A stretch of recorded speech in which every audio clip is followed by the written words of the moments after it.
인터넷을 통해 시청해주고 계시는 여러분 반갑습니다. 참여연대와 한겨레가 함께하는 긴급자담 MB 위헌협정에 서명하다 사회를 맡은 참여연대 의정감시센터 소장 조성대입니다. 지난 22일 한미 FTA 비준 동의안이 한나라당의 기습 날치기로 본회의를 통과했습니다. 이는 지난 2008년 예산안, 그리고 2009년 미디어법, 그리고 2010년 예산안에 이은 거대 여당의 날치기 강행 처리입니다.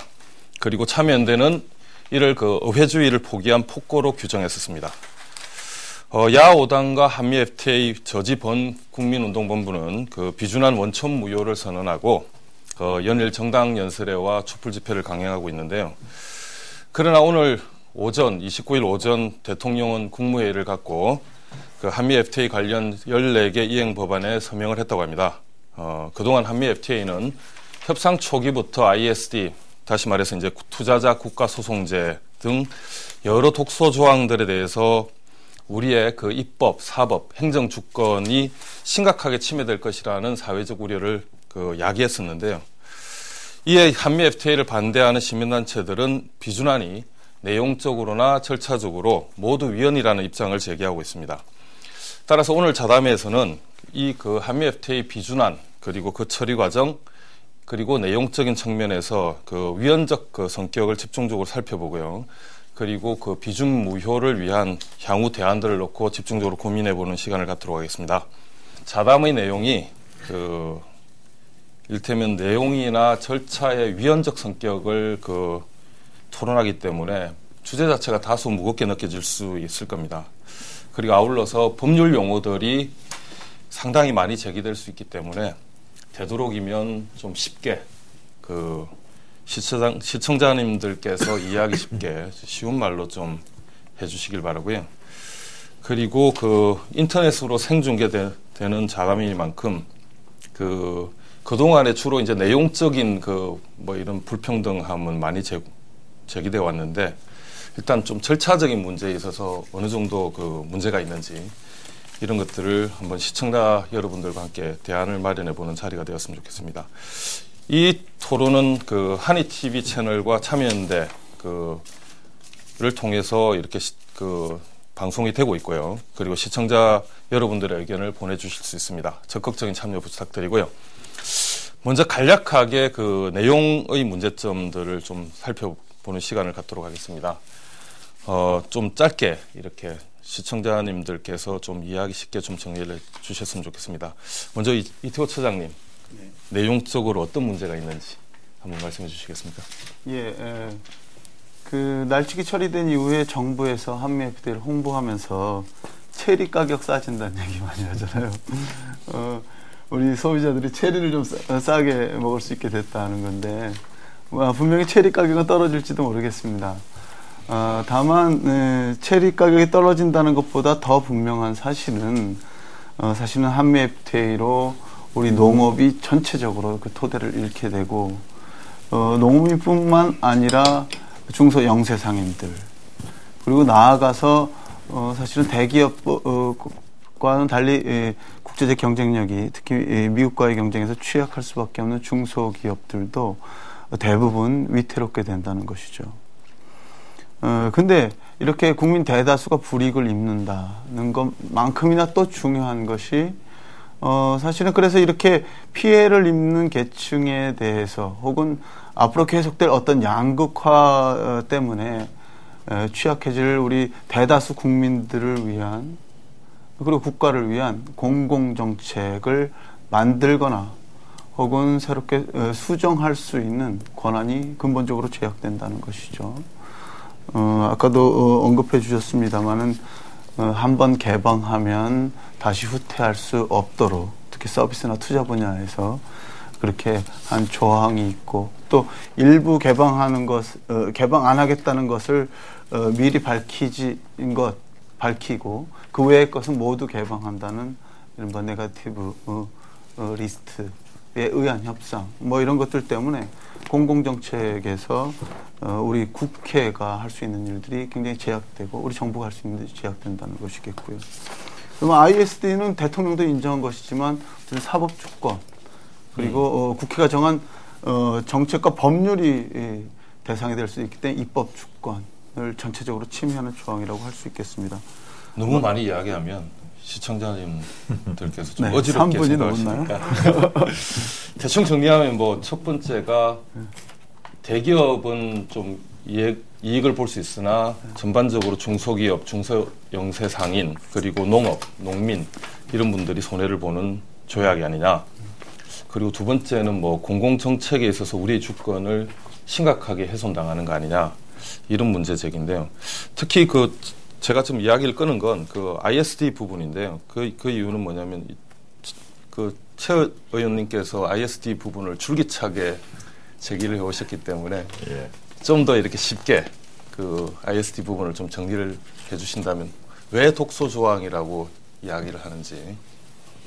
뭐 이를테면 우리나라 투자자가요 외국에다 투자를 했는데 그 나라 잘못된 정책이나 그 다음에 그 나라 사람과 우리 투자자를 차별했다면 당연히 소송을 해야 맞겠죠. 근데 이제 그런 범주를 넘어서 버린 데서 큰 문제가 생기는데요.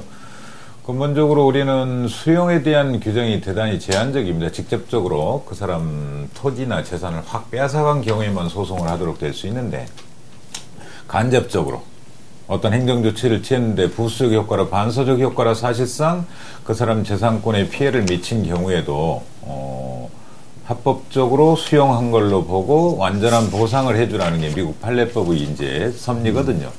근데 그걸 우리 헌법은 지금까지는 부정이 안 돼 갑자기 이걸 이제 조약을 통해서 헌법 원리로 인정을 해버린 거죠. 근데 예조선은 그게 전혀 문제가 없다는 게 저는 잘못됐다고 보는데요. 이를테면요. 맨 처음에 협상 때는 이 문제를 들고 나오리라고 생각을 못합니다. 우리 정부가. 근데 2차 협상 때 갑자기 이 문제를 들고 나오니까 우리 ISD 하기 싫다 이래요. 위험성 알고 있는 거죠? 그럼 어떡할래요? 그랬더니 국내 사법 절차로 하자. 물론 이제 나라와 나라 사이 양자간 협정에 흔히 이른바 BIT 협정에서 국내법 절차로 처리하는 제도도 있습니다. 그렇게 가자 그럽니다. 3차 협상 때는 뭐라고 하느냐. 당신들이 꼭 그렇게 하고 싶다면 예외를 좀 많이 인정해달라 그래요. 우리 불안하니까. 뭐냐. 부동산이나 조세나 반독점이나 사부조 보호 이런 공공성 영역 전부 다 예외로 인정해달라고 그럽니다. 당연히 미국은 못하겠다 그랬겠죠. 4차 때나 5차 때 계속 싸우다가 이번엔 좀 더 좁혀서 부동산에서 토지 관리와 이용 쪽으로만 해달라. 그 다음에 일반적인 조세 이제 예외적인 조세, 특별한 조세는 빼고 그 다음에 반독점 이것만 해달라고 그래요. 또 미국이 거부했겠죠. 그러니까 비로소 이번 이제 협정문에 들어간 것처럼 부동산 가격 안정화 정책, 저소득층을 위한 그 정도 예외 조항 인정받고 그 다음에 일반적인 조세. 왜 일반적인 조세라고 하냐면요. 이를테면요. 미국산 자동차가 2000cc 이상 자동차가 많잖아요. 근데 미국산이 이제 비관세 장벽을 제거하려면 그런 세금 장벽, 국내 세금 장벽도 없애야 되거든요. 관세 장벽 말고. 그러기 위해서는 세금, 국내 세금을 통일시켜야 되는데 2000cc 이하에 대한 세금을 배기가스를 핑계로 올리는 것을 아예 막아버렸습니다. 그러니까 대한민국은 환경 오염이나 혹은 그 다음에 유류 낭비가 심하다는 이유로 배기량이 많은 5000cc나 6000cc나 7000cc나 승용차에 대해서 앞으로 세금을 올릴 권한을 가지고 있느냐? 전혀 가지고 있지 않아요. 이런 모든 권한을 다 넘기고 ISD가 합법적인 제도고 우리나라 사람들이 외국 가면 보호받을 수 있는 제도라고 강변하는 건 참 어이가 없다라는 거죠. 예. 근데 제가 이제 이쪽 부분에 좀 문외한이라서 그런데 그러니까 결국 시장에 대해서 손해본다라고 하는 외국 기업이 우리 국가나 혹은 지방정부를 대상으로 해서 소송을 제기할 수 있다. 이런 부분이 좀 약간 이해가 되지 않는 부분들이 있는데 김 교수님께서 예, 일단은 지방자치단체는 아니고요. 투자자 같은 경우에 옛날에는 그러니까 그 국가를 상대로 직접 소를 제기할 수 없고요. 일단은 계약 당사자 그 상대로만 했을 수가 있었습니다. 그래서 나라와 나라끼리만 소를 제기했었는데 설사 그래서 승소를 해도 그 투자자가 수혜를 갖다 보상을 못했습니다. 그걸 때문에 그 1964년에 그 협약을 국제 조약을 하나 체결을 했는데 거기서부터 이제 투자자가 직접 그 국가를 상대로 소송을 할 수 있게 되는 거죠. 그래서 뭐 익스드 협약이나 이런 게 결과 시켰는데요. 일단은 그 ISD 자체가 문제가 가장 큰 문제는 저는 뭐라고 생각하냐면 일단은 여러 가지 우리나라 그 헌법에 보면은 죄형 법정주의라고 되어 있지 않습니까? 그래서 죄와 그 다음에 그 형벌에 대해서는 국회가 입법한 걸로 하게 돼 있고, 그 다음에 그 법관에 의한 재판을 받을 권리가 있습니다. 근데 이 ISD라는 거는 거기 중재인들은 전혀 어떤 우리 법관도 아닐 뿐만 아니라 사적 기구에 불과합니다. 그러니까 한마디로 그 중재인의 직업을 가진 사인에 불과한 거죠. 그런 사람한테 우리 국가의 운명이 달린 것 같다. 우리가 그 심판에 얽매이고 거기다 속박된다는 것 자체가 우리 사법주권이 얼마나 침해되고, 근데 이 문제는 뭐냐면 이런 사법주권이라든가 아까 말씀하셨듯이 뭐 행정주권 같은 거 다 이렇게 그 제한되는데, 이것이 그 한미 FTA는 조약입니다. 조약은 국내법과 비준 발효되면 국내법과 같은데, 법률은 헌법 아래에 있는 것이었습니까? 근데 헌법 아래에 있는 하위 법률이 어떻게 상위법인 헌법을 갖다 위반하고 헌법을 갖다 오히려 개폐하는 이런 효과를 낼 수가 있는지, 거기에 위헌성이 있다고 생각을 합니다. 그러니까 하위 법률이 헌법을 초월할 수 있다. 이게 잘 이해가 되지 않는다. 한 교수님께서 좀. 일종의 새로운 신입헌주의라고 비아냥 그릴 수 있는 사안이 되는 거죠. 그러니까 이 ISD 조항은 이거는 어떤 문제가 있느냐 하면요. 한 국가에서 정책을 펴는데, 이 정책을 펴는 목적이 공공복리도 있을 것이고, 복지도 있을 것이고, 사회정의 또는 안전, 평화, 환경, 여러 목적이 있을 텐데, 이 모든 목적을 다 제껴두고, 그 위에다가 국제상인법이라는 어떤 자본의 이익을 추구하기 위해서 만들어진 법, 이 국제상인법이죠. 이 국제상인법이라는 법을 상위법으로 만들어두고, 그에 따라서 국가 정책을 판단하게 만든다는 데 문제가 있는 거죠. 그러니까 대한민국이 헌법을 만들고 이 헌법에서 인권을 보장하고 이 평화와 안전, 우리들 자손들의 자유와 안전과 평화, 이런 것들을 보장하겠다는 게 우리 헌법인데요. 그 헌법을 무시하고 이 헌법에 따라서 만들어진 정책을 단순히 어떤 국제 간의 통상을 위해서, 통상이라는 게 기본적으로 이거는 그 상인들이 어떤 그 이윤을 남기기 위해서 하는 것 아닙니까? 이 사적인 거래를 위해서 그 모든 공적인 가치들, 이 우리나라가 추구했던 그런 그 좋은 미덕들, 이런 것들을 다 희생시키고 포기해야 된다는, 그걸 강제한다는 점에서 문제가 있는 것이죠. 그러면 예를 들어서 지금 ISD 같은 경우에 지금 제가 이해하고 있는 건, 그러니까 소위 이제 그 법률과 똑같은 효력을 가지고 있다라는 것, 그리고 그 최근에 제정된 법률을 우선시한다라고 하는 원칙 때문에 지금 이제 그동안에 우리의 그 공공정책을 위해서 수립되었던 많은 법률들이 무시될 수 있다. 그렇다면 이후에 법률을 만들어서 ISD를 국내 법을 이제 국회에서 만들어서 이 ISD를 무력화시킬 수는 없는 건가요? 현실적으로 그건 현실적으로 불가능하죠. 왜냐하면 조약이 통과됐는데 그 조약 자체를 개정하는 방식을 택해야지. 그렇잖아요. 일방적으로 어떤 특정 조항만을 예외로 삼기 위해서 법을 만들어서 그걸 무력화한다. 그건 조약에 대한 침해이기 때문에 말이 안 되는 거죠. 국제조약법에 위배되는 행동이기 때문에. FTA에서 나오는 ISD하고요. 양자간 투자협정이라는 BIT에서 나오는 ISD하고 차이점이 이제 거기에 있는 거죠.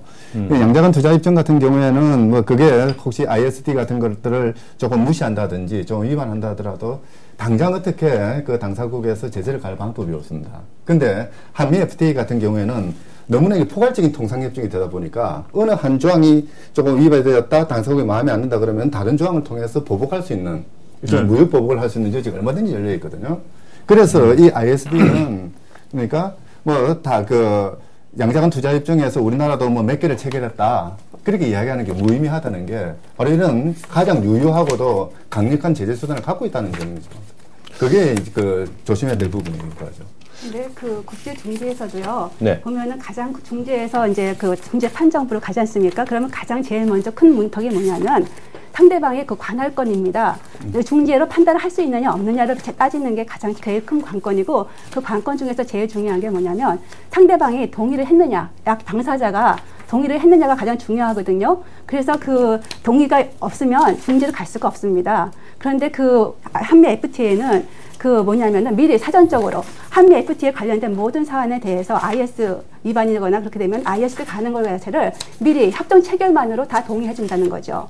그러니까 그 외통부에서 말하는 BIT에 있다는 다른 그 ISD 사전 동의 조항은 뭐냐면 그게 이것처럼, 그러니까 그 중에는 대체로 선별적으로 동의를 해줄 수 있는 상황이 있든가, 아니면 설사 내가 사전 동의를 전체적으로 했다가 하더라도 그 분쟁 당사국의 동의가 필요하기 때문에 단순히 당사국의 동의하고 아닌 건 좀 다르거든요. 익시드 법상에 보면은. 그래서 새로운 동의와 어떤 서면 동의가 따로 필요하게 됩니다. 근데 이제 외교부에서 말하는 거는 그 70개라든가 뭐 87개 되는 거기에 다 ISD가 있다고 하는 거면은 동의 의무 조항까지도 포함시켜서 우리나라 사전 동의와 FTA가 똑같다, 한미 FTA가 똑같다고 하는 거거든요. 근데 동의 의무 조항은 이 사전 동의하고 좀 다릅니다. 그거는 내가 동의를 해야 한다든가, 뭐 이렇게 서브미티라든가 뭐 이런 식으로만 돼 있기 때문에 그 후에 동의의 새로운 절차가 필요한 것이지 협정 체결만으로 동의가 있는 걸로 간주하는 것도 아니기 때문에 그거 좀 굉장히 다릅니다. 근데 확실히 법률 전문가님들께서 사용하시는 언어가 저도 학교에서 이렇게 학생들을 가르치지만 너무 어려운 것 같아요. 그러니까 좀 더 그러니까 만약에 투자자가 만약에 우리 이제 들어와서 투자를 했을 때 우리 시장에서 그러니까 내국민에게 준하는 그런 대우를 받지 아니하고 그냥 차별 대우를 받았다. 이럴 경우에 이제 우리 국가를 상대로 해서 소송을 제기할 수 있는 거지 않습니까? 제가 그러면 누가 판결을 하고 누가 어떻게 뭐 이렇게 하는지 좀 쉽게 이태호 처장님께서 ISD에 관련해서 제가 일반인으로서 제가 이 바를 알기 쉽게 얘기해 보겠습니다. 외국 투자자가 들어와서 자기가 예상하는 이익을 얻지 못했다 라고 하면은 문제를 제기해야 되는데, 하나는 그 나라 법정에 문제를 제기하는 방법이 있죠. 우리나라는 법원이 있지 않습니까? 그리고 다른 방법이 있을 수 있느냐 하는 문제겠죠. 예상하는 이익을 얻지 못했다라는 건가요? 아니면 차별을 받았다라고 판단할 때? 차별이나 기타 공공정책이 차별일 수도 있고요. 또 어떤 경우에 예상하는 이익을 못했다고 판단할 때도 문제를 제기할 수 있습니다. 그래서 제기할 때 그래서 우리 법정에 문제 제기할 수 있죠. 근데 일반적으로 법률로 정한 공공정책에 한해서는 우리 국내인들은 우리 법정에 문제 제기를 하기도 쉽지 않을 겁니다. 왜냐하면 사법부는 법에 따라서 판단하기 때문에 법에 따르면 맞다 이렇게 판단해 줄 가능성이 높겠죠. 그래서 그렇고요. 근데 외국 투자자는 국내 법정에 문제 제기하는 게 자기에게 이익을 가져주지 않는다고 생각하면 외국으로 가져가서 그 국제 투자자 분쟁 말하자면 그런 기구에다가 이 문제를 제소하게 되는데, 거기서는 아까 사인이라고 하셨는데 무슨 재판관이 아니라 국제 통상 변호사 3명으로 구성된 중재부가 이 문제를 다루게 된다는 것이죠. 그 사람들은 누가 임명하죠? 그거는 그 익시드라고 하는 기구에서. 아니요. 한 사람씩은 걸어보고. 맞다. 당사자가 한 명씩 저기 중재인을 선임합니다. 자기가 선호하는 중재를 선호하고 그 선임된 두 중재인이 저기 합의로 그러니까 의장 중재인이었습니까? 만약에 의견이 갈리면 가장 중요한 캐스팅 보트 역할을 하는 의장 중재인을 선임을 합니다. 근데 그 합의가 안 이루어질 경우에는 국제 분쟁 투자 조정 센터라는 거기에서 이제 그 사무처장이 그 중재 의장을 선임하게 되죠. 그러면 아무래도 네, 제가 거리로 가면 강제 조항이 있다는 겁니다. 강제 조항. 한미 FTA는 강제 중재 조항이 있어서 미국 투자자가 문제 제기하면 국가 간에 무슨 딜을 해가지고 그러지 말자 하는 게 아니라 강제로 반드시 가도록 돼 있다는 거죠. 그래서 그럴 경우에는 미국 투자자는 이 제도를 활용할 것이고, 우리 국가 정책은 미국 투자자가 제소를 하면 반드시 그 3인의 중재 기구로 가서 거기서 판단을 받게 되는 거죠. 제가 조금만 이야기할게요. 이거 ISD로 너무 많이 소비할 일 아닌 것 같은데 그렇죠. 지금 너무 길어지고 있는데 아직까지는 시간적 여유가 있어요. 우리나라 ISD가 특별히 다른 것 중에 하나는 이를테면 한나라당 정부가 인천공항을 민영한다고 그러죠. 근데 이제 계약만 해놓고 MOU나 뭐 이 정도까지만 체결해놓고 정권이 바뀌었단 말이에요. 그러면 공공성을 더 중시하는 차기 정부나 진보 정부는 그걸 당장에 취소할 수 있겠죠.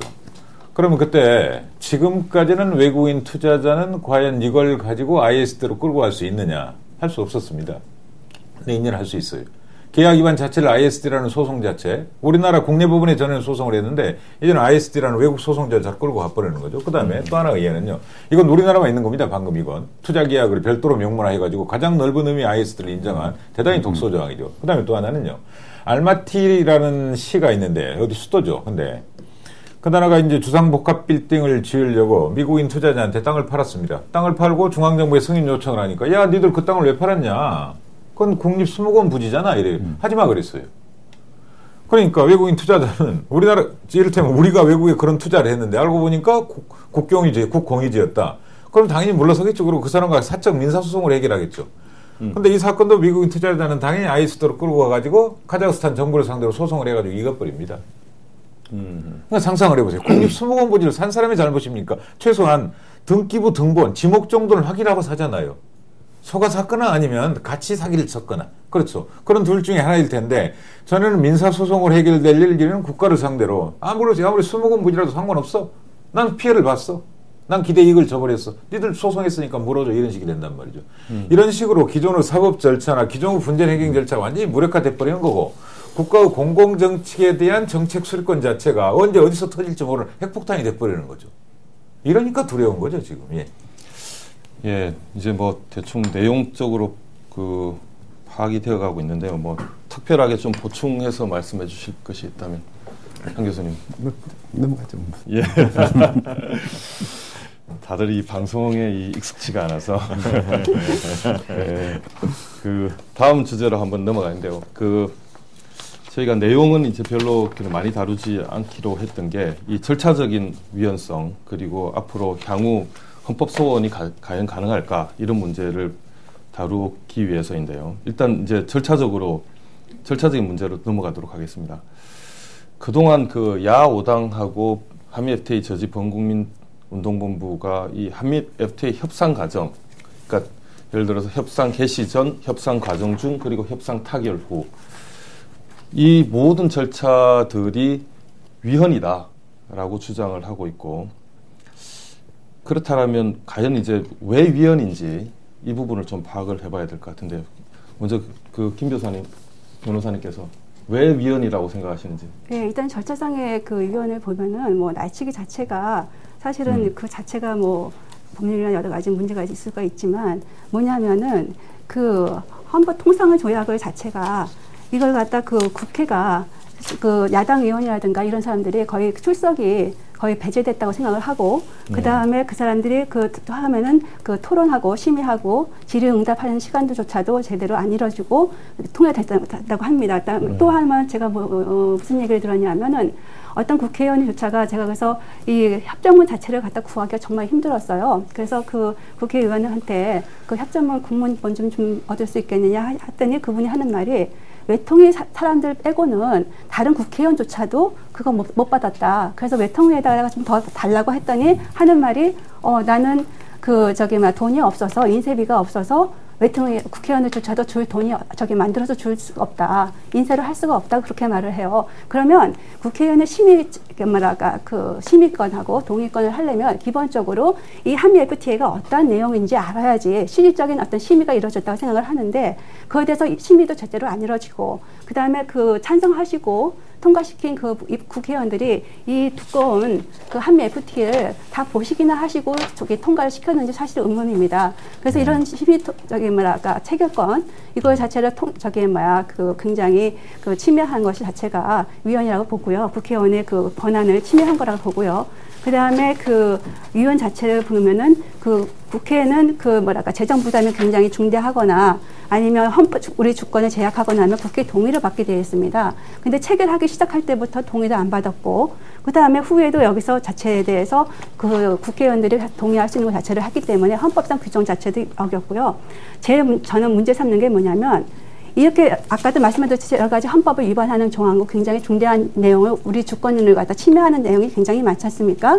이걸 갖다 국민의 그 주권의 그 대표하는 대의기관도 아닌 외교통상부 산하에 어떤 일개 그 통상교섭본부라는 그에서 그 위임도 안 받은 상태에서 이런 중대한 걸 가지고 조약을 체결하고 임의대로 맘대로 한다는 거. 그 다음에 여태까지 제대로 국민들에게나 국회의원조차도 제대로 알리지 않고 한다는 거 이거 자체가 굉장히 큰 문제라고 생각합니다. 내가 보기에는 법률에 의해서 받은 권한을 초과해서 내가 보기에는 권한 위임을 초과한 내가 보기에는 남용이라고 보거든요. 그러니까 이런 문제가 굉장히 크다고 생각을 합니다.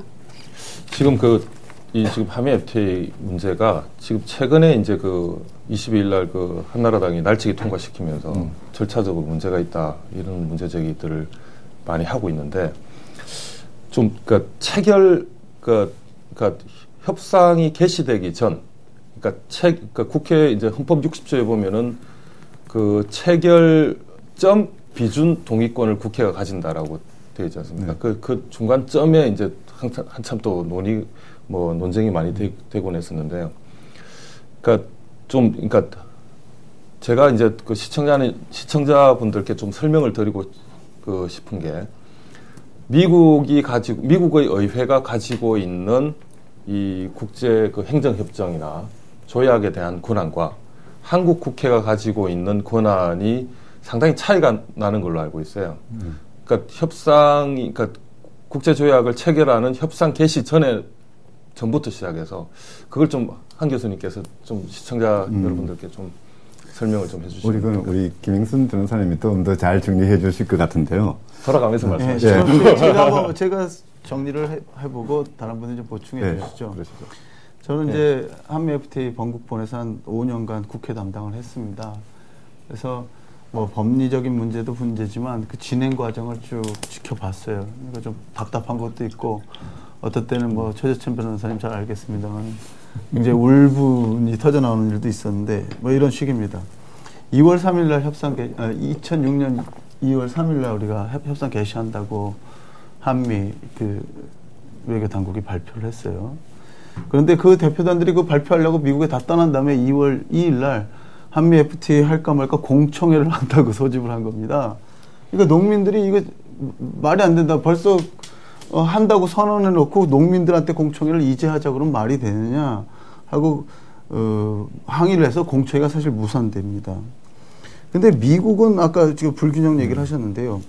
미국은 무역촉진법에 따라서 FTA를 좀 빨리 하는 절차를 진행하더라도 의회 감독그룹이라는 걸 만들어가지고 여기서 협상 개시 전에 협정의 성격이 뭐냐, 다른 법률에 미칠 영향이 없냐, 말하는 주권에 미칠 영향이 없냐를 꼼꼼히 따져서 검토하도록 돼 있습니다. 여기는 야당도 다 들어가는 거죠. 근데 당연히 우리나라에서는 이런 시스템이 전혀 없었던 것이죠. 그리고 그 이전에 미국 같은 경우에는 협상을 국제 행정협정이든 조약이든 체결할 권한이 실제로 의회에 있지 않습니까? 그렇죠. 근데 무역촉진법이라는 것은 의회의 권한이 있는데 정부가 좀 자유롭게 협상을 하고 빠르게 협상하도록 일정한 시간을 준 것을 의미하는데 그렇다 하더라도 의회 감독그룹이 모든 것을 같이 챙긴다는 것이죠. 그런데 더 중요한 것은 그걸 하면서 미국 의회는 이렇게 얘기합니다. 그 권한을 주는데 미국 법률이 바뀌는 것은 협상하면 안 돼라고 가이드라인을 준 거죠. 그리고 우리가 알고 있는 미국 표준협정안의 의제대로만 협상을 해야 돼. 그리고 그 과정에서 우리랑 상의해야 돼라고 한 겁니다. 근데 우리 한국 협상팀은 사전협상에서 미국이 제기한 의제 그대로 받았어요. 그 다음에 당연히 한국 의회에다 우리는 법률을 바꾸는 협상을 해도 될까요? 이런 질문을 했어야 마땅한데 최철현이 그런 질문 들으셨어요? 전혀 없죠. 전혀 안 들었죠. 아무도 없이 심지어 협상을 어떻게 하겠다 협상 전략이나 이것도 대외비라고 얘기하지 않았고요. 협정문 초안도 협상이 시작되고 공개하지 않았습니다. 우리 국회에다가. 그래서 우리 국회가 하도 항의를 하고 막 하니까 9월 달에 어떤 방안에다가 한미 특위위원들만 와서 보시오. 대신 메모도 사진도 안 됩니다. 라고 협정문 초안을 해놨는데요. 영어로 돼 있었어요. 우리 강기가 분이 열심히 싸우고 가셨는데 1000페이지나짜리 영어 보고 메모도 하지 말고 읽어가시오라고 한 거예요. 보좌관도 안 됩니다, 의원님. 이게 외통의 얘기였어요. 당연히 무슨 법률을 바꾸고 있다는 얘기를 국회에서 안 해서 우리 최재천 의원께서 계속해서 상충 법률 리스트 내놔라. 최소한 30개였고 정부가 대충 보고하는 보고자료만 보더라도 100개 정도는 테이블에 올라가 있는데 어떻게 된 거냐는 것을 계속 문제 제기했는데 전혀 문제 제기하지 않았고 공개하지 않았고요. 12월에 가서 마무리돼 가지고 이제 미국은 진짜로 법률을 안 바꾸는 걸 확정했습니다. 근데 우리 국회에서는 그러면 법률 이런 거 따지 말고 마지노선이라도 국회에 보고해달라 그랬는데 김정은이 뭐라고 그러는지 아십니까? 예, 열심히 하겠습니다. 아니 국회가 협상 마지막에 협상 마지노선 이제 빅딜 난 게 그러니까 마지노선 제기하라고 그러는데 마지노선이 뭐냐고 하는데 미국은 하나씩 다 국회에 통제하고 있는 상황입니다. 우리 국회의원이 마지노선이 뭐냐고 그러는데 예, 열심히 하겠습니다 했어요. 근데 이 질문이 왜 중요했냐면 노무현 대통령이 이렇게 무리하게 FTA를 하면서 중간에 우리의 관계에 안 맞으면 언제든지 중단할 수 있겠다고 약속한 바가 있었습니다. 그럼 그 약속이 있었고 의회가 마지노선이 뭐냐고 물었으면 마지노선이 이거고 안 되면 그만두겠습니다는 얘기를 해야 되는데 꿀먹은 벙어처럼 지난 거 의원님 잘 아실 겁니다. 그래서 협정문을 공개한 게 타결하고도 50일 지나서 2007년 5월 25일 대통령이 그 이른바 체결점 비준인데 그 체결안에 사인하기 불과 30일 전에 놓고 국회의원한테 검토하라고 그런 거죠. 어떻게 했겠습니까? 그냥 미국 주도대로 된 건데요. 그 뒤에도 한국 의회한테는 재협상이 없다라고 얘기해 놓고요. 미국은 그 뒤에도 계속 미국 의회에 대해서 뭐 버커스니 누구니 이해 당사자 의원들이 계속 재협상하자 그러면 미국 행정부는 충실히 그걸 반영해서 재협상을 했는데 우리 김종은 본부장은 1.1핵도 바꿀 수 없습니다라고 우리 국회를 겁박하고 겁졌죠. 그러고 나서 요거는 끝까지 해야 됐어요. 그러고 나서 중요한 건 추가 협상을 받아줬다는 겁니다. 미국이 얘기한 거. 그잖아요? 그리고 지금 비준안을 가져왔는데 어땠습니까? 국경문이 틀렸다는데 그건 굉장히 중요한 건데 협정에서 중요한 것은 언어가 뭐냐는 것하고 아까 말했던 대로 사법 관할권이 무엇이냐 이게 헌법적 권한과 관련해서 가장 중요한 건데 사실 한영 두 개가 공식 언어라고 얘기했지만 우리 협상 주체는 사실 영어로 했다는 걸 입증한 거죠. 한글 번역본이 틀렸다고 말했으니까 이게 하나의 사실 또 위헌적인 내용이 될 수 있고요. 그 다음에 사법관할권 문제가 되고 있고 그 다음에 처리 절차는 또 다른 분이 얘기해 주실 거라고 믿습니다. 그 분노 너무 이게 위헌적인 과정이 많아가지고 한 10시간을 저한테 얘기해지 그 과정 하나를 다 얘기할 수 있을 정도. 사실 지금 방금 마지막에 이야기됐지만은 공식 언어는 영어와 한글이거든요. 그런데 그 한글본이 국문본이 번역으로 되어 있습니다. 이거는 말이 안 되죠.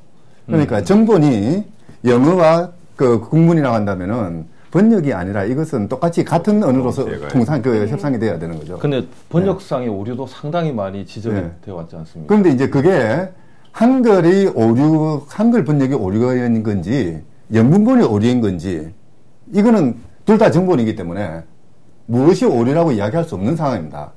그러니까 영어가 잘못된 건지 한글이 잘못된 건지 그렇게 봐야 되지 않습니까? 사실 지금 행정부가 왜 정오표를 공개하지 못하냐 한번 고쳐서 미국 의회를 통과했는데 지금 차이가 나오면요. 사실 공식적으로 한글본도 정본이기 때문에 미국이 비준한 영문본에 대해서도 재비준해야 되는 법률적 문제가 생기기 때문에 공개적으로 지금 공개를 못하는 겁니다. 근데 무엇보다도 이전에 제가 확인을 해보고 싶은 게 뭐냐면 그 국회 그 헌법에 보면 분명히 우리도 국회가 조약의 체결 중간점 비준에 대한 동의권을 가진다라고 되어 있거든요. 그러면 체결에 대한 동의권도 가지고 있는 거라고 보통 중간점은 end라고 해석이 될 수 있으니까. 그런데 그러면은 사실상 물론 동의권, 미국은 이제 의회가 체결 및 비준권을 가지고 있지만 우리는 어쨌든 동의권이라면 최소한 행정부가 이런 한미 FTA 협상을 할 때 국회로부터 승인을 받아서 해야 되는데 왜 안 되는 거죠? 실제 체결점 비준이라는 것 자체 문을 어떻게 해석하는 게 중요한 게 아니라요. 더 중요한 것은 어떤 주권의 제한이라든지 이런 중요한 통상의 문제라든지 국가 경제라든지 국민 생활에 영향을 미치는 부분에 대해서는 관료적인 결정보다는 거기에 대한 어떤 국민적인 이해와 공감을 구하고 그래서 거기에 바탕으로 어떤 정치적 결정을 우선해라는 헌법의 의지입니다. 그러니까 이 부분에서는 어떤 행정 관료적인 그 합리성이나 효율성의 판단 그와 더불어서 이 국회를 중심으로 하는 어떤 민주적인 판단, 국민들한테 설명을 구하고 동의를 구하고 어떤 부분은 여러분들 중에서 어느 농촌의 뭐 소농민이라든지 또는 도시의 소상인들에게 피해가 가지만은 국가 전체를 위해서는 양보해야 됩니다라고 이해를 구하는, 그리고 그 양해를 구하는 이런 절차들이 있어야 되는데, 그런 것들이 지금 조금 전에 그 이도 처장께서 말씀하시듯이 철저하게 차단되고, 따라서 그게 차단되다 보니까 국회의원들을 통한 어떤 정치적인 결정 자체가 차단이 되어버립니다. 오히려 관료들이 자기들끼리 밀실에서 어떤 그 일을 했던 거, 그것도 그 한국어로 한 것이 아니라 영어로 하고, 그것도 미국 사람들은 법률 용어를 가지고 와서 이야기를 하는데, 우리 통상 관료들은 그 법률 용어도 제대로 모른 채 그냥 일반 그 일상 용어로서 그렇게 이야기하면서 그 체결한 협정 그 FTA라는 이름으로 그것을 무지막지하게 통과시키겠다, 발효시키겠다. 이거는 어떤 의미에서 보더라도 뭐 헌법적인 맥락에서 보든 정치적인 맥락에서 보든 또는 어떤 사회윤리의 맥락에서 보든 결국 바람직한 것이라고 할 수는 없는 것이죠. 근본적으로 말이에요. 통상에 관한 권한도 궁극적으로 시민의 것입니다. 그런데 이걸 행정 구체적인 집행을 위임받은 행정부가 자기 권력으로 생각하고 독단적으로 행사하고, 대통령의 일종의 통치권, 외교권의 일환으로 바라보고 결코 침해돼서는 안 될 권리로 생각하는 데 심각한 문제가 생깁니다. 더구나 우리 헌법도 약점은 있습니다. 이를테면 지금 법률보다 조약이 더 많습니다. 우리를 규율하고 있는 게. 현재 살아있는 법률은 한 1200개 정도 되고요. 살아있는 조약은 한 1600개 정도 됩니다. 이미 우리는 국제국가고 조약국가입니다. 그럼 조약에 대한 입법적 통계, 시민적 통제가 우리 사회의 중요한 관건 중 하나일 텐데, 우리 헌법은 7개에 해당되는 조약만 국회로 보내서 국회의 비준 동의를 받도록 되어 있습니다. 그러면 보내느냐 마느냐를 누가 결정하느냐? 그건 행정부 함이에요. 대통령 함이에요. 국회 보내면 귀찮잖아요. 그렇죠. 행정부가 국회 가서 심사 받아야 되고 이것저것 공론화 과정 거쳐야 되고 감나라 판나라 하면 귀찮은 거죠. 그러니까 안 보내버립니다. 그래서 이를테면요, 전 정부의 중요한 실정 중 하나입니다만 주한미군에 대해서 전략적 유연성을 인정을 했단 말이에요. 그러면 주한미군의 성격이 대북 억지력에서 동북아 신속 기동군으로 바뀌는 겁니다. 그러면 한미 상호 방위조약 성격이 전면적으로 바뀌는 거 아니에요? 그럼 국회 동의 구해야 되죠. 그거 안 구했어요. 자, 이 정부도 마찬가지죠. 귀찮은 거죠. 그래서 조약 중에 지금 국회 동의를 받은 게 10분의 1도 안 될 겁니다. 제 기억에. 근데 하물며 이 통상 절차가 얼마나 귀찮겠습니까? 근데 문제는 통상이 단순한 통상이 아니라 우리 전 생활, 전 법질서, 전 헌법질서까지 깨뜨리는 어마어마한 조약이란 말이에요. 그렇다면 협상 초기부터 국민에 대해서 충실하게 보고하고, 당연히 국민을 대표하는 대기관에 대해서 정보를 알리고 판단하고 서로 의사소통을 통해서 국익을 극대화시켜야 되는데 니들은 알 필요 없어. 귀찮아. 그러면서 끝까지 밀행주의로 가는 거죠. 그리고 반대하면 간단합니다. 정치는 소모적인 거고 나쁜 것. 두 번째로 미국과의 관계니까 당신들 반대하는 거 아니냐. 이 논리로 해서 입을 막아버리는 거죠. 그래서 여기까지 온 거죠. 결국 침해된 건 시민주권이고 얻은 것은 통상 독재죠, 뭐. 예. 근데 17대 국회 때 예. 그 당시에 한미 FTA 그 협상이 이제 개시되고 과정 진행될 때 17대 국회 당시에 그 통상 절차법, 국회가 이제 통상 그 협상을 규제하고 감독하고 이런 권한을 강화시키겠다라고 하는 통상 절차법. 그때도 이미 통상 절차법이 5개 정도 나와 있었죠. 예, 예. 근데 귀찮잖아요. 왜냐면 일일이 보고해야 되고 허가받아야 되고, 미국처럼 미국은 맨 처음에 한미 FTA 하겠다니까 이태호 처장님 말씀하신 대로 주정부 권한 침해 불가, 그 다음에 의회 입법상 침해 불가, 그 다음에 무역구제조치 침해 불가, 4가지 지침을 줍니다. 존스 액트 침해 불가. 이를테면 입법사항이니까 그런 식으로. 그런 식으로 의회가 지침을 주는 것이 결국은 지역구민의 이해, 국민의 이해를 가장 도모하는 일인데, 우리는 일단 행정부가 그런 식으로 견제가 들어오면 귀찮잖아요. 그걸 위해서 밀행주의를 하다가 어느 순간 딱 까놓고 이렇게 잘했으니까 1.1획도 고칠 수 없다. 이게 행정 관료는 편하지 않겠어요? 일단 통상 절차법에 관한 논의 이전에 김 변호사님, 미국은 어떤 절차를 통해서 이 협정이나 조약을 체결하는지. 일단은 조약 같은 경우에는 그 헌법 자체에서 그 3분의 2의 상원의회 동의만 있으면 조약은 체결할 수 있습니다. 근데 그 통상 그 협정이라든가 이런 거 체결권은 원칙적으로 의회가 있습니다. 행정부가 아니라. 왜냐하면 그때 그 독립전쟁이 발발되게 된 그 계기가 된 보스턴 차 사건이 있지 않습니까? 그래서 거기에 차에 대해서 엄청난 그런 세금을 부과하고 하기 때문에 그때부터 그러니까 통상협정이라든가 통상권에 대해서는 의회가 주관하게 돼 있습니다. 그래서 원칙적으로 주관이지만 근데 통상협정이라는 게 굉장히 전문성도 많고 굉장히 복잡하기 때문에 의회가 혼자적으로 할 수가 없기 때문에 그거를 갖다 시간을 정해서 어떤 뭐 3년이면 3년 그 기한 내에 너 이렇게 통상을 하라고 승인한 사항에 대해서 행정부에다 위임을 합니다. 그래서 그 대통령이 그거에 대해서 이제 행정부에서 그걸 가지고 이제 통상을 협정을 하는 거죠. 그래서 그 체결된 협정 자체는 우리와 달리 그냥 조약이 아니라 행정협정입니다. 그러니까 그 WTO라든가 나프타라든가 이거 다 행정협정이거든요. 우리 그 소파 규정도 행정협정이고요. 그렇기 때문에 행정협정이고 조약이 아니기 때문에 미국도 조약이 되면은 그거는 마찬가지 국내법과 동일한 효력을 가지고 되거든요. 근데 그건 행정협정입니다. 그러니까 대통령이 임의대로 계약한 뭐 그런 거에 정도에 불과하기 때문에 입법적으로 자동적으로 되는 게 아닙니다. 그렇기 때문에 이행입법이라는 의회에서 이행입법이라는 게 별도의 절차가 필요하게 된 거죠. 그래서 우리가 협정에서 이만큼 다 많은 걸 갖다 얻어냈다 하더라도 그것이 이행입법에 반영이 되지 않으면 미국 국내법적으로는 아무 효력이 없다는 겁니다. 그래서 저희가 그 비준 발효하기 전에 일단은 그러면 우리가 협정을 했으면 그 자체에서 미국에서 최대한 이행입법에 반영을 했는지 모든 조항을 체크를 해야 됩니다. 미국에서 했다는 말만 믿고 미국에서 했다는데 그 말을 믿어야지 이렇게 하는 게 아니라 우리가 독자적으로 우리가 이만한 것에 대해서 그대로 반영됐는지 일일이 독립적으로 체크해야 되는데 우리 정부는 그걸 안 하고 있다는 겁니다. 사실 중요한 말씀 해주셨는데요. 오늘 대통령이 비준안에 무슨 서명을 한 게 아니라는 거 아닙니까? 국회에서 날치기로 처리한 14가지 한미 FTA와 협정문과 상충됐기 때문에 부득이 우리 국회가 바꾸지 않으면 안 될 법률로 지목되었던 14개 법안을 국회가 그것도 상임위원회에서 반대 토론도 막 진행되고 있었어요. 약사법 같은 경우에는 아마 그러고 있었는데 그런 걸 그냥 우호해가지고 날치기를 통과시켜가지고 한국 대통령이 미국 대통령에게 우리가 FTA를 이행할 준비가 됐다는 일종의 약속으로서 오늘 서명한 거죠. 이게 무슨 한미 FTA 비준안에 서명한 게 아니라는 거죠. 근데 더 중요한 것은 미국 이행법은 어떻게 되어 있냐면은 한국에서 다른 법이나 령이 한미 FTA 협정문을 이행할 준비가 다 돼 있는지 검증하는 것을 미국 대통령에게 위임하고 있다는 거죠. 그걸 다 돼야 발효가 된다라고 조건부로 해놨기 때문에 지금 미국 대통령은 한국이 FTA와 상충되는 법률안 또는 시행령 혹은 고시를 바꾸는지 안 바꾸는지를 모니터하고 있고 검사하고 있다는 겁니다.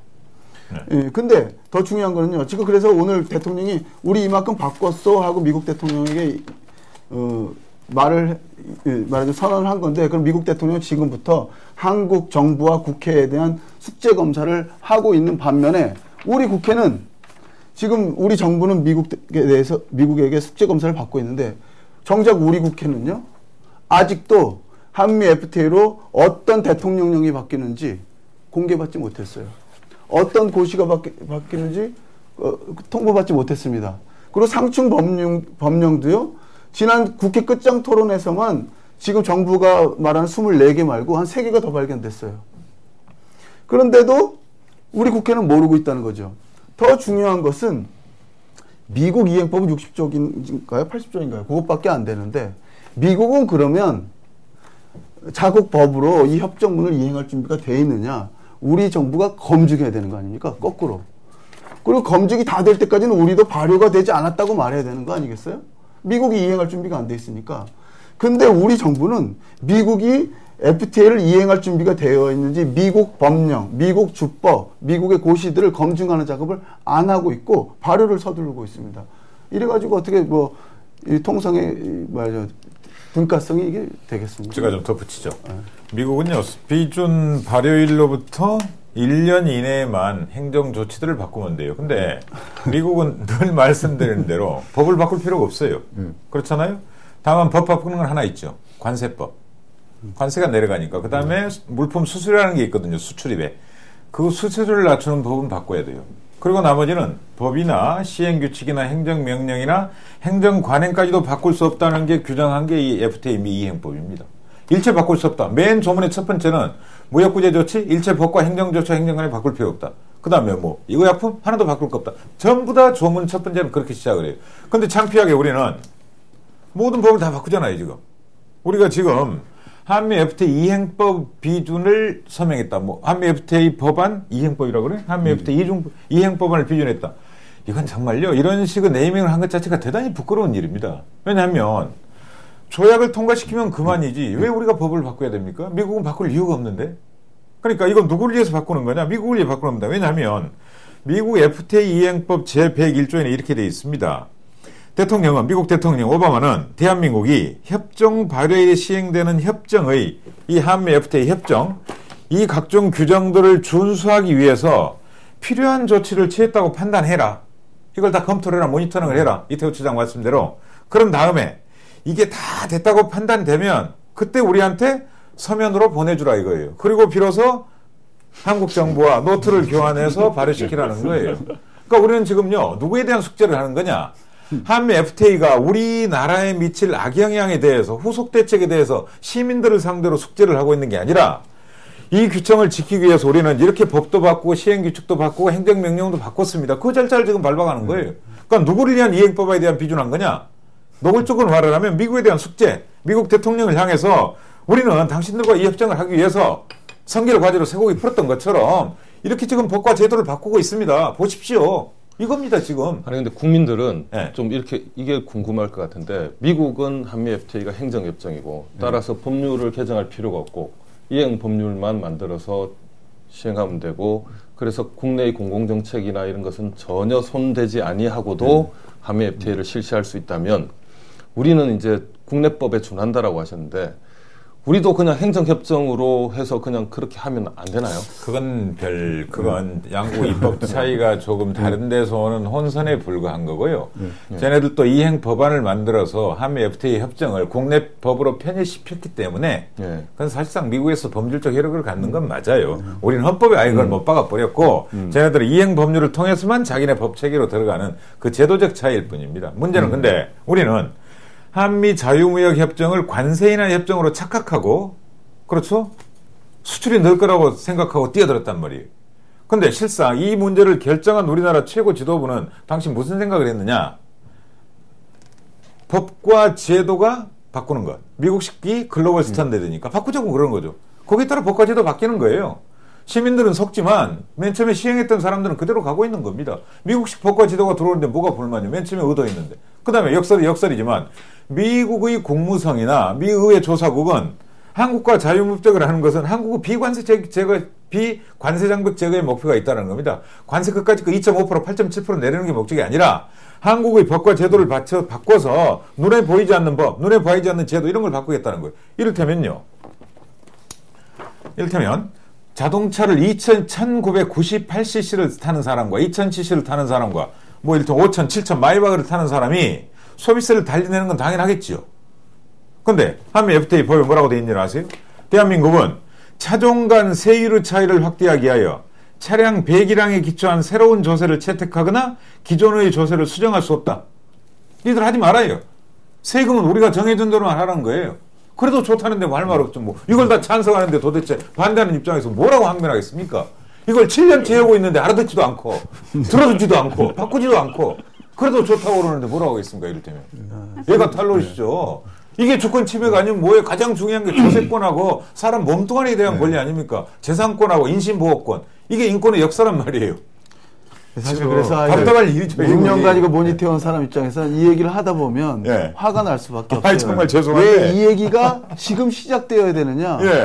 의회에서 소신 있는 사람들은 6년 전에 얘기했던 거고 경고해왔던 건데 정부가 일체 듣지 않았고 솔직히 말하면 우리 국회의원들의 상당수가 국민이 부여한 자신의 입법권이 없어지는 데에 대해서 일체 문제 제기하지 않았다는 거죠. 특히 이번에 끝장 토론에서도 공교롭게도 한나라당 의원이요. ISD에서 막 질문한 겁니다. 당연히 전문가가 답하는 과정에서 이게 질문하는 그 국회의원 자신의 입법권과 관련된 문제라는 게 입증되는 과정이었어요. 입증되었는데도 그 의원은 결국 이번에 날치기를 하는데 찬성표를 던졌더라고요. 어떻게 이런 일이 있을 수 있습니까? 자, 이제 자기 입법권이라는 그 직무를 한미 FTA가 대신해 주니까 얼마나 좋아요. 그러면 그 배지를 내려놓고 어딜 가시든가 그 입법권이 필요하지 않았다면 국민의 권리 아닙니까? 사실 그 한미 FTA라는 게 미국에서 그런 FTA를 체결하는 목적이 자국의 법 제도를 바꾸겠다, 통상이 유리하게 하겠다는 이야기가 아니지 않습니까? 자국에 이미 익숙해 있는, 자국 상인들이 익숙해 있는 그 체제를 그렇죠. 다른 나라에 이식해서 그렇죠. 그 나라의 법 제도를 바꾸겠다는 것이거든요. 네. 그러니까 당연히 미국에서는 어떤 법 같은 것을 제대로 국내법을 안 바꾸죠. 그러면서 그 이제 상대 국가한테, 우리나라 같은 나라한테, 만만한 나라한테 숙제를 주고 바꿔라. 그러면 이제 우리나라 통상 관료들은 열심히 숙제해가지고 마치 선생님한테 숙제 갖다 바치듯이 지금 그렇게 하고 있는 게 현실인 거죠. 근데 더 문제는 뭐냐면은 우리가 그러면 이거 한미 FTA만에 우리가 법까지 다 바꾸지 않습니까? 그럼 신법 우선의 원칙에 의해서 한미 FTA가 지금 먼저 우선의 효과가 있다고 칩니다. 그럼 국민들이 그러면 우리 또 법 만들어서 이거 없애면 되지 않느냐라고 의문이 나와요. 그걸 방지하기 위해서 한미 FTA에는 뭐가 있냐면 역진 방지 조항이라고 다시 한번 개방해놓고 규제 철폐하면 두 번 다시 뒤를 못 간다. 다시 규제 못하고 그러니까 한마디로 우리나라가 제2의 외환위기가 다시 온다든가 아니면 소농공상이 완전히 붕괴돼가지고 우리의 그 농업 기반이나 뭐 그 영세 상인들의 어떤 기반이 다 없어진다 하더라도 우리는 거기에 대해서 공공정책이라든가 규제를 할 수가 없다는 거죠. 이게 주권이, 입법 주권의 침해가 아니면, 그러니까 지금 현재 입법 주권이 침해되는 것 뿐만이 아니라 역진 방지 조항에서 앞으로의 미래 세대의 미래 주권까지도 침범된다는 겁니다. 근데 이걸 갖다 국회의원들이 찬성하시는 분들은 저기서 한미 FTA를 안 읽어보신 것 같아요. 아무리 봐도. 미국에서 공부한 사람들이 반대하고. 국회의원들이 뭐 한미 FTA를 읽어보지도 않았을 뿐더러 읽어본다 해도 이해를 못했을 것입니다. 그 어려운 법률 용어로 되어 있는 그 영문본을 읽기도 어려울 것이고요. 국문본을 읽어봐야 번역 자체가 이상하니까 사실 그렇죠. 의미도 오지도 않고. 굉장히 알아듣기 힘든 게 그리고 있죠. 그 점에서 제가 국회의원들을 조금 변론하자면 물론 국회의원들은 정부가 체결한 이후에 지난 4년 동안 공부할 기회는 있었습니다만은 또 국회의원들도 문제가 될 때 공부를 하잖아요. 그러니까 체결할 때 하고 또 비준 논의가 돼서 지금 최근 한 1년간 공부하셨을 텐데 체결할 때 보면은요. 아까 협정문 4월 20일 날 최초로 5월 달에 공개했다고 그랬잖아요. 그 전에 보니까 4월 20일 날 외통위에는 공개를 했네요. 외통위에는 역시 영문본입니다. 한글본이 아니고요. 영글본은 2007년 5월 30일 날 그 영문본을 공개했는데요. 보건복지위한테는 공개 안 했어요. 약가 문제 보건복지위원회 문제 아닙니까? 아니, 그리고 ISD가 헌법을 침해한다면 우리나라의 우회에서 이 문제를 다룰 가장 중요한 위원회는 법사위원회잖아요. 이게 우리 법률 질서를 침해하는가. 법사위원들도 못 보게 했어요. 이거를. 영문본조차도. 그리고 통일통이 외교를 잘 아는 위원회라고 생각했었을까요? 물론 법률은 잘 모르실 것 같은데 이분들. 그분들만 보게 한 거예요. 그리고 찬성파들로 대체로 구성되었던, 물론 최재천 의원 같이 일부 그 반대하는 의원도 계시지만 전체적으로는 찬성파들로 구성되고 제대로 활동도 안 했어요. 사실 이때. 후로 갈수록 활동도 안 했고 국회 특위위원들만 일부 영문본을 확보하게 했다는 거죠. 이런 식으로 계속 이 관문을 설치해서 실제로 이해관계가 있는 당사자들이 국회 상임위 같은 자기와 대화할 수 있는 그런 툴을 통해서 여기에 개입할 수 있는 것을 곳곳에 차단해서 아까 그 밀행주의라고 말씀하신 거는 한국 정부의 행동을 한마디로 표현하기 가장 좋은 말이고요. 밀행주의가 아니라 위헌주의, 노골적인 위헌주의라고 말해도 맞지 않느냐 싶습니다. 예, 지금 이제 지난 12월 22일 국회 처리 과정에 대한 위헌성 이런 걸로 넘어가기 전에 어쨌든 그 체결 과정에 있어서 위헌성에 대해서 또 추가적으로 또 제기하고 싶은 것들이 있으면 좀 말씀해 주세요. 아까 그 헌법 6조에 의해서 예. 그 몇 가지 사항에 대해서 7가지 사항에 대해서 그 국회 동의 체결하기 전에도 동의를 얻게 돼 있지 않습니까? 예. 거기 보면은 그 중대한 재정 부담이 되는 거라든가 아니면 입법 사항이라든가 아니면 주권을 제약한다든가 이런 사항에 대해서는 그 하게 돼 있어요. 그래서 그러니까 한미 FTA가 그 저전적인 얘기가 아니겠습니까? 그 세 가지 다 해당하죠. 그럼 당연히 체결하고 비준에 대한 동의니까 그럼 체결에 대해서도 동의를 받았어야 돼요. 그래서 그 이에 대해서 이제 2006년대 제가 알기로는 그 강기갑 의원이 이거에 대해서 그 권한쟁의 그 저거 청구를 했습니다. 근데 우리 헌법재판소에서 그거 자체를 받아들이지 않고 결과적으로 그 입법 사항이 그대로 이어진 거죠. 그러니까 실질적으로 우리가 그 통상절차법이 구체적인 게 없다 하더라도 헌법 6조에 의해서 국회에 대한 제대로 된 동의를 받고 시작을 했었어야 되는 문제입니다. 그러니까 그 첫 번의 절차적인 그 위법성이 지금까지 이어지고 그다음에 비준할 때까지도 국회의원들에게 진짜 심의를 하고 할 수 있는 그런 기회조차 제대로 주지 않은 상태로 비공개로 이렇게 청구하는 것 자체가 굉장히 큰 문제죠. 지금 국회는 통상절차법을 좀 더 국회가 많이 그 국회 권한을 강화하는 방향으로 이렇게 진행하고 있지는 않나요? 당시 통일은 통과된 법안이 있는데요. 조금 전에 이태우 처장 말씀하신 대로 여전히 이 통상절차, 통상법안의 문제를 외통위의 문제로 바라보고 있더군요. 그 다음에 두 번째로는 정보를 공개는 하겠는데 상대국 정부가 비공개를 요청하는 경우에는 안 해도 된다는 그런 제한 규정을 뒀고 이런 식으로 법 제목은 통상절차법인데 사실상 지금 현실과 거의 대동소이한 법만 만들어 놓고 현실은 똑같은 그런 식의 지금 초안을 만들어서 통일을 통과시켰기 때문에 그런 식의 통상절차법은요 시대의 변화를 전혀 적응하지 못하는 거죠. 이를테면 우리나라 헌법에는 장관들에 대한 청문회 규정이 없습니다. 미국 법은 있지만. 근데 인사가 더 이상 대통령이 독단적인 권한이 아니라 시민이 관여해야 되고 통제를 가해야 된다 그래서 법을 통해서 헌법 해석을 통해서 청문회 제도를 도입을 했단 말이에요. 그럼 통상 절차도 이제 더 이상 우리 삶과 경제나 역사나 문화에 미치는 영향이 얼마나 큰지를 깨달았다면 통상 절차법이 없더라도 해석을 통해서 절차를 통해서 충분히 시민의 권리나 의회 권리를 보장해 줄 수 있단 말이에요. 근데 도리어 법을 억지로 만들어 놓고 반대로 만들어 놓는다. 이건 모르겠어요. 전 좀 이해가 안 가요. 지금 요즘요. 그리고 통상절차법에서도요. 이번에 통과한 게 가장 중요한 게 무슨 경제에 미칠 영향을 미리 평가한다는 얘기 있어요.